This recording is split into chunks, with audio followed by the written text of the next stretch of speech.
By Taylor Telford, Washington Post. As soon as Rachel Hundley saw the link, her heart sank.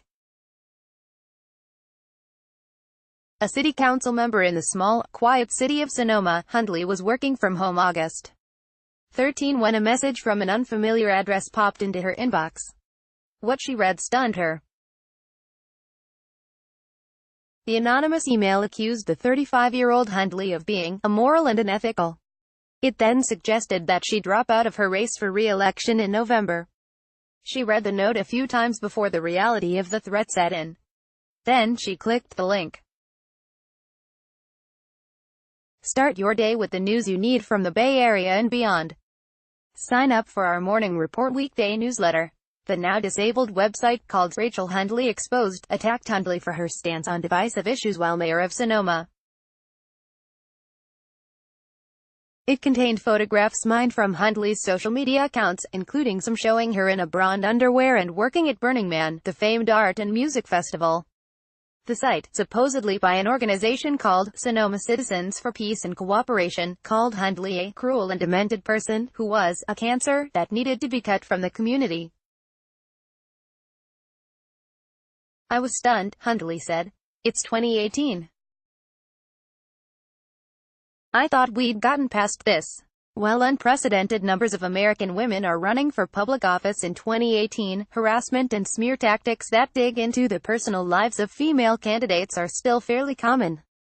But when victims of these attacks, designed to tarnish reputations and derail campaigns, confront the attacker, it can actually spark outrage, inspire voter support and raise the candidate's profile, experts and candidates said. Over the years, public response to these types of attacks on candidates have shifted, especially in the wake of the research shows women who push back and call out the behavior are often rewarded. But the threat of such harassment can still deter women from running.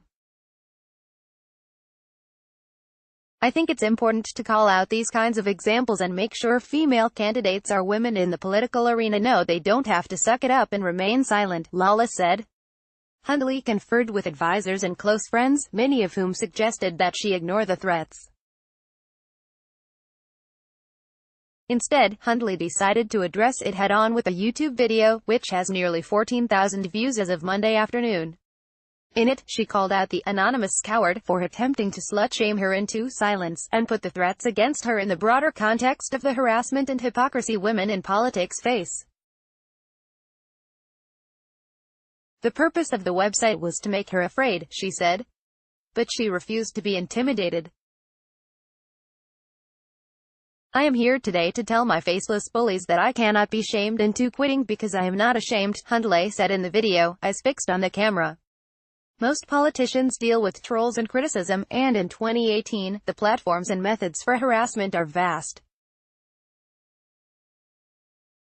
A 2016 Inter-Parliamentary Union survey of women in legislatures around the world found that more than 40% reported wide distribution of extremely humiliating or sexually charged images. Tactics such as sexualizing candidates are usually specific to women, Lawless said.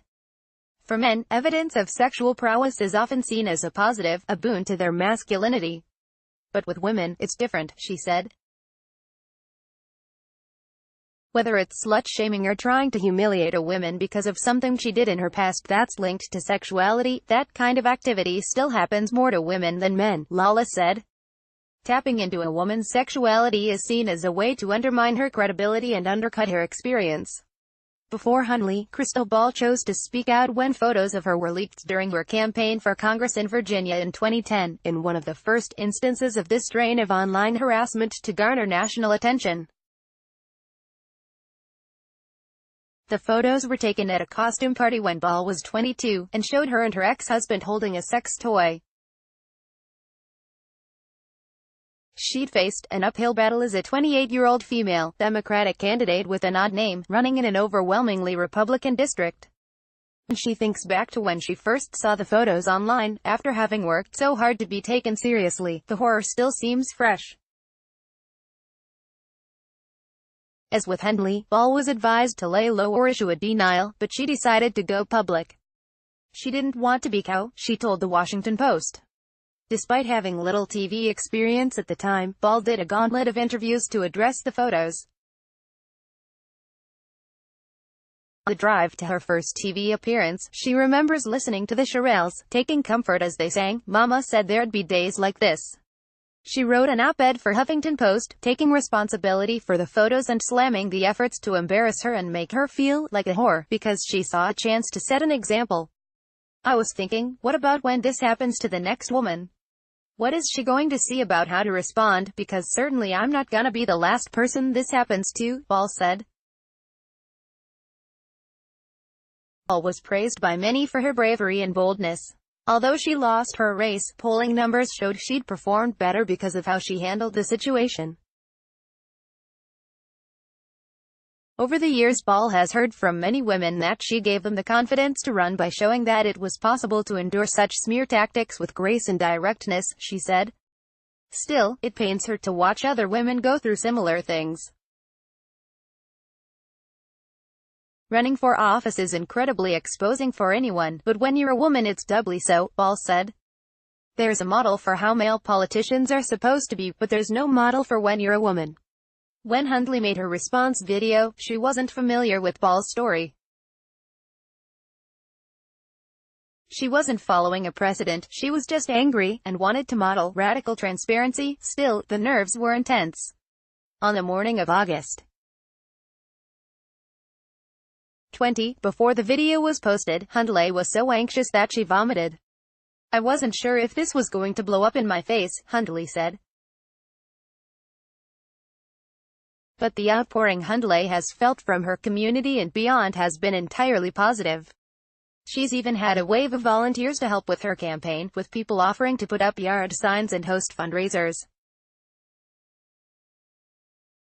Hundley said the help is coming from people who are determined to keep attacks like the one against her from being successful, and Hundley is proud to be part of the change propelling women forward in politics. "I believe that talking about this happening removes all of the power that it has," Hundley said. "Once that video was released into the internet I felt like I'd done what I needed to.